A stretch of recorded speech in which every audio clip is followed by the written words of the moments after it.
Gen Z can't find a job and it's becoming a problem. So what are your salary expectations for this role? The highest amount in the budget. Oh, hey, honey. Don't even talk to me. I literally have to go to sleep because I work in 17 hours. Do you even speak But it's corporate? only 4 p.m. Hey Siri, play fan sounds. Gen Z is facing the worst unemployment rate in decades. But why is this happening, and why does Gen Z have a higher unemployment rate than any other generation? Except Gen Alpha, but they don't count. Well, let's start with the current state of the Gen Z market. If you go to Gen Z's #1 hangout spot, TikTok, you've probably heard them talking about something along the lines of not being able to find a job, or how the job market sucks, or many other job things. And actually, depending on who you talk to, there's many different explanations for this. It's like conspiracy theory central up here, okay? It's like when people talk about this, it's almost as if they're talking about Bigfoot. They have a little blurry picture of an unemployment chart that looks like it was taken with a camera in the 1920s, and then everyone looks at it and they're like, that's not real. I don't even know what I'm talking about. Anyways, so that's what Gen Z says, but then if you talk to employers, they'll say that Gen Z is just lazy and that Gen Z doesn't want to work, and then they'll cite videos like this. I'm on the schedule for 8.5 hours, both Saturday and Sunday. 8 hours. Deborah, they got these guys. They're working 8.5 hours, 2 days in a row. Really? 2 days. I'm sorry you're going through that, man. I'd quit. I don't know. That's too much. You need some. If you were to take videos like this at face value, it's very easy to assume that Gen Z doesn't want to work, that they don't want to do things, and that really they just want nap pods by their desks. They just want to work 10 hours a week, and they want a 6-figure salary for sending 2 emails a week. And one of the emails is just a Kermit the Frog meme. That was me. I sent the Kermit the Frog meme, and you know what? I didn't get a raise. Okay?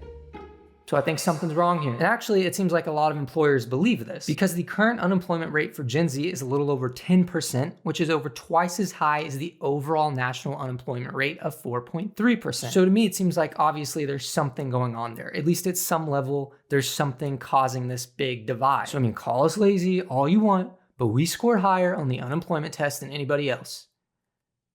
We studied harder. And actually, it seems like there's a whole genre of TikTok where it's just employers talking about why they're not going to hire Zoomers. You say right now you just won't hire Gen Z employees. No, we don't. It's been a nightmare with 95% of the ones that we have hired. I once terminated an employee, and her father called me 24 hours later asking how he could help get his daughter's job back. I'd never heard of that before. When I've lost my job, I didn't tell my parents to go call for me. 65% of employers say they have fired a Gen Z employee, and 50% of them say they fired them real recently. Have you had to get rid of Gen Z employees? Absolutely, and one of the reasons is social media.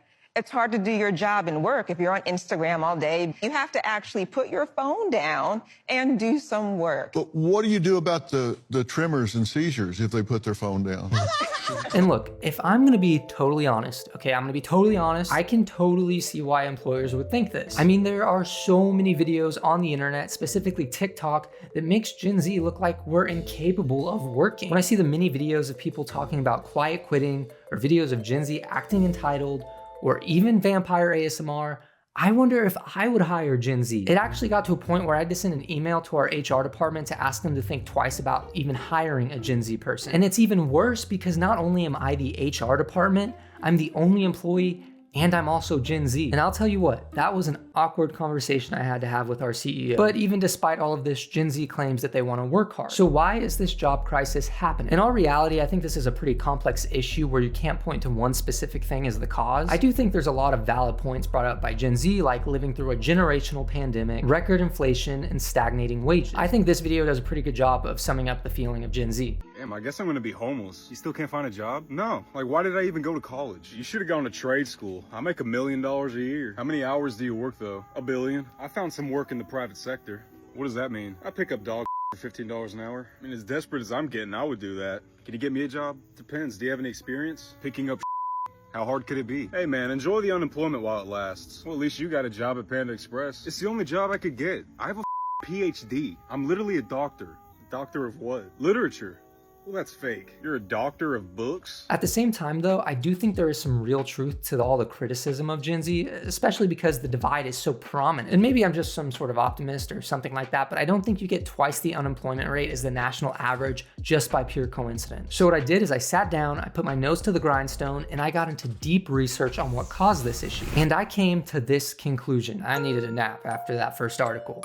But when I got to doing more research, I began to wonder if this was even a new issue at all. I mean, every generation always thinks the next one is impossible to work with. Boomers were called selfish, millennials were called lazy, Gen Z is also being called lazy, which is kind of culturally lazy that we're getting called the same thing as millennials, but whatever. And then I'm sure Gen Z is gonna call Gen Alpha brain rotted. It's probably gonna be the language we use in the official statements when we fire people. This Gen Alpha person is too brain rotted. Ugh. I think one of the main differences with Gen Z though is we grew up during the early day of the internet, during recessions, pandemics, and huge cultural divides. So I think that maybe one of the biggest factors in this Gen Z job crisis is a difference in values. For example, when it comes to work, it seems like Gen Z places a big emphasis on things like flexibility, mental health, purpose-driven careers, and work-life balance. Then at the same time, employers who are typically older emphasize things like long work hours, loyalty to the company, and the $20 McDonald's gift card you get to celebrate 50 years of service to the company. So whether it's right or wrong, it seems like we may just have differences in what work is, or at least what it should be. To older employers, Gen Z's demands look entitled. To Gen Z, they look like survival. Both sides think they're right,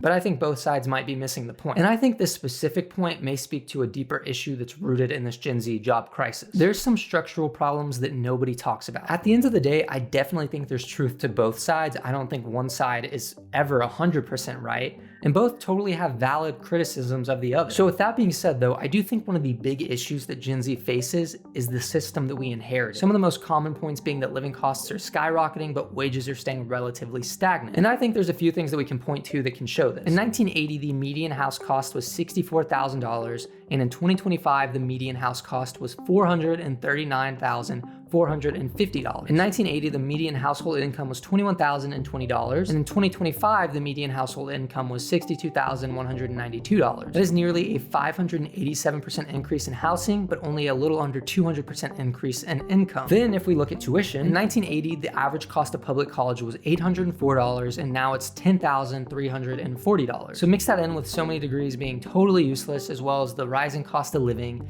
sometimes you can get stuck in a debt trap for a long time. And with these points specifically, they're rooted in a physical reality. But when you mix that reality with the cultural difference between Gen Zers and employers without understanding the issue, you're only gonna make things worse. Let's talk about the TikTok effect. Before I get more into this, I'm gonna be totally honest. While this effect can be helpful in many cases, let me just say, Gen Zers, a lot of the time, we are not doing ourselves any favors with this. So in today's culture, we post a lot, obviously. I mean, we post about everything. Like the amount of I don't care that I felt on social media is unmatched. Anyways, part of our posting habits consist of posting about work-related things. Then we start creating trends like quiet quitting, lazy jobs, bare minimum Mondays, and this whole anti-work movement. And here's the issue with that. While many of us know that a lot of this is just satirical and for fun, oftentimes it's used as proof that the stereotypical perception of Gen Z is accurate. Everything starts to become a joke, and I'm becoming more and more confident that Gen Z people are the only ones laughing. So with all that being said, let's get back to the original question. Why does nobody want to hire Gen Z? Like we were talking about earlier, if you ask, employers will tell you that Gen Z is unhirable, entitled, sensitive, and glued to their phone. Which I'm not gonna lie, I don't even think they're fully wrong. But ask Gen Z and they'll say the system is broken, low pay, no stability, no respect,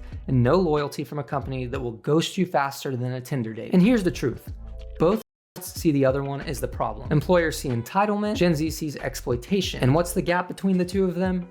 Trust. And I don't mean to sound like an episode of Care Bears, but that's kind of what it seems like to me. And at the end of the day, I don't think it's that people don't want to hire Gen Z specifically because they're Gen Z. I think it's that nobody wants to change the rules of work. And until we can find a rule book that we all agree on, this job crisis isn't going anywhere. So how can we escape this crisis? Well, truthfully, every generation was once called the lazy one, but then every generation also reshaped their work image. And with all the criticism I have for Gen Z at times, I think we have the opportunity to bring something really powerful to the table. We have digital fluency, adaptability, and a refusal to let work be miserable. And if we utilize those strengths in the right way, there's so much potential for what the future could look like. So maybe we shouldn't look at this like it's a crisis, but maybe we should look at it like it's the start of something new. By meeting somewhere in the middle, by accepting that things take time, maybe we can start to see a light at the end of this dark tunnel. Because at the end of the day, I don't think that anybody wants to hate their job.